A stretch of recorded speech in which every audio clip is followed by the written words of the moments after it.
Hello, this is Matthew Miller, the ZDNet Mobile Gadgeteer, giving you a first impressions of a new device that I had seen at the Consumer Electronics Show, and now I have a beta version here that I just got earlier today.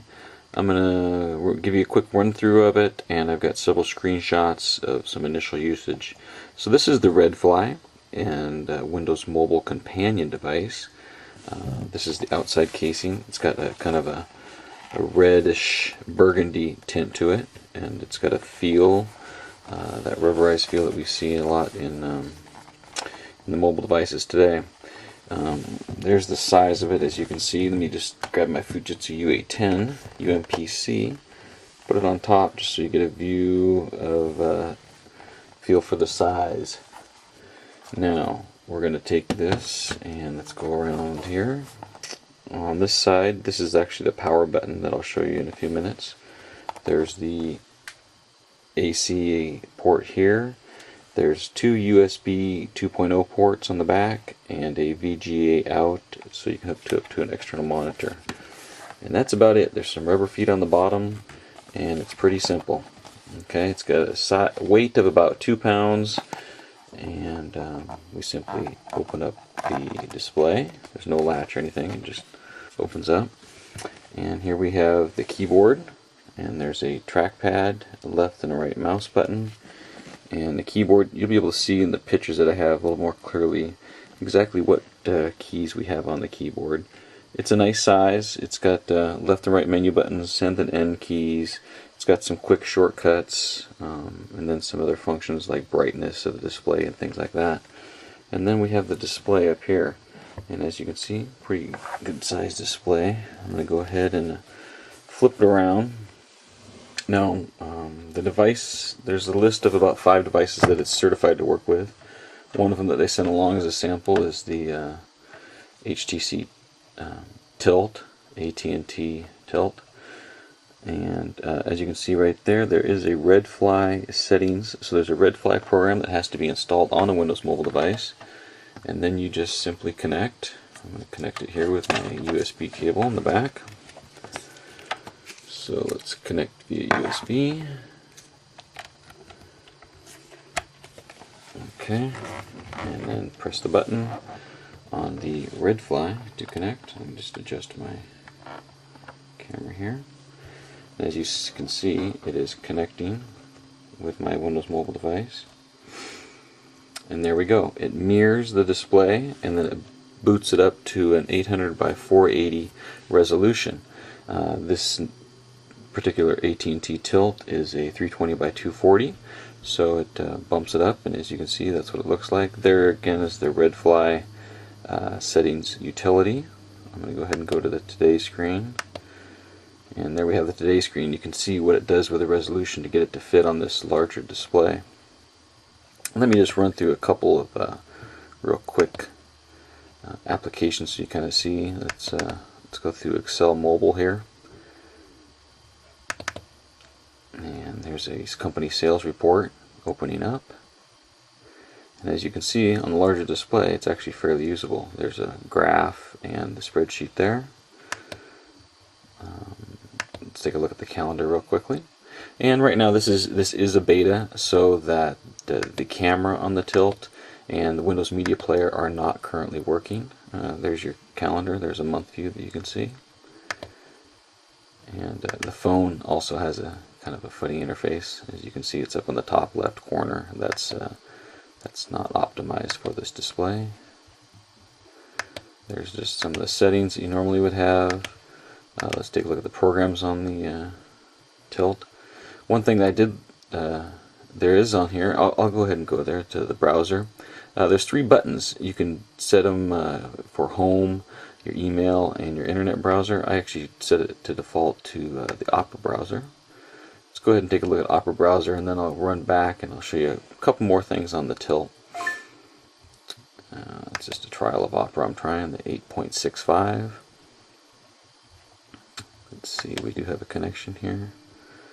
Let's go ahead and go to my blog, ZDNet Mobile Gadgeteer. There, it's getting a connection. As you can see, the keyboard is quite usable, and with my particular hands, I'm actually able to, I don't have huge hands, but I'm able actually to use it as a full keyboard with both hands on the keys and entering text. I was messing around with it a little bit earlier. I'm going to give that some more play, but it's much more usable than, say, something like my Fujitsu keyboard, which is quite small. And you'll see in some comparison pictures that I have that show the keyboards. Let's take a look at the browser, and there we go. Much more usable on a larger display like this to go ahead and surf around. Now let's just take a look here. A couple more things. The games are not really optimized yet, and I'll take a quick look at just some default games here. If this starts up, it's still, the browser is still loading in the background. I am connected only with the 3G on the AT&T. I don't have the Wi-Fi on, and I must not have a great connection here. It's taking some time to get out of the browser. There is, I do notice some lagging between applications sometimes. I'm not sure if it's the tilt itself or coming over to the resolution on the display. Last thing I wanted to show on the tilt before I move to the Advantage is putting in a USB flash drive into the back of the into one of those ports. Now these ports can be used for mice, keyboards, and external drives. So if I put that flash drive in there, what we'll see come up here is that it now has a remote storage, and you can see it comes up, and you can use your USB flash drive to transfer files back and forth from the mobile device to the flash drive. Now let's I'm going to move on to the HTC Advantage here just a second. So one thing, after installing the REDFLY utility on the Advantage, I automatically went into a portrait mode, and as you can see I have real VGA loaded on here, so the fonts are quite small. But let's go ahead and plug in the Advantage into the USB port and see what we get. Up on the REDFLY, it's connecting via USB. You can also connect via Bluetooth. I haven't had a chance to really play with that yet. I'm just using USB for my initial testing. And as you can see, it comes up, resolution looks pretty nice. Pretty much all the same performance that I saw on the tilt. I am going to try and see if, I can't remember if I had Sling Player running on here or the tilt, but let's go ahead and try it on the Advantage. I also have like Plan Maker and Text Maker, which are extremely powerful applications on the Advantage. And with something like this, it would be a nice platform because you could really do a lot of text entry on the device itself. So let's see if we can connect to my Slingbox here, my local network. I'm connected via. Okay, so I have my AT&T tilt hooked back up, and let's see if we can run Slingbox now with the Wi-Fi connection that I've got established. See what's on the TV. Starting, and here we go. Let me see what mode the video is in. Looks like full screen.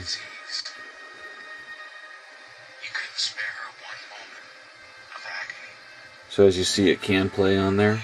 It's not the smoothest connection, but early beta. We'll see what happens as it continues to evolve. It's nice that it actually does at least play. And I think that's everything I wanted to show at the in this first impressions. Let me just look at the programs real quick. I think that's about it. Alright, we'll have a couple more weeks I think to play with the REDFLY before I have to send it back. So that's the Celio REDFLY Mobile Companion First Impressions from Matthew Miller from the ZDNet Mobile Gadgeteer.